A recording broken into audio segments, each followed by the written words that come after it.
হে বাবা লোকনাথ, তুমি পূর্ণ ব্রহ্মরূপে ওঙ্কারে বিরাজ করছো। তুমি দেবাদিদেব মহাদেব, তুমি চতুর্ভুজ নারায়ণ, তুমি সৃষ্টিকর্তা ব্রহ্মা, আবার তুমিই ব্রহ্মময়ী আদ্যাশক্তি স্বরূপিণী মাতা কালিকা। যে ওঙ্কারের মধ্যে তোমারই অত্যুজ্জ্বল ব্রহ্মরূপ বিরাজ করছে, আমি সেই ওঙ্কার চরণে কোটি কোটি প্রণাম নিবেদন করি। তোমার ব্রহ্মজ্ঞানের আধারে আমায় অমরত্ব প্রদান করো। আমার দেহ যেন সুকর্মে উপযুক্তভাবে নিয়োজিত হয়। আমার জিহ্বা যেন অতিশয় মধুরভাষী হয়ে তোমার জয়গান করতে পারে। আমার কর্ণদ্বয় যেন সর্বদা তোমারই নাম শুনতে পায়।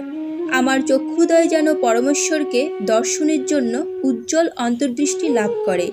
আমার মন যেন সর্বদা ঈশ্বরাভিমুখী হয়ে তোমার নাম জপ করে।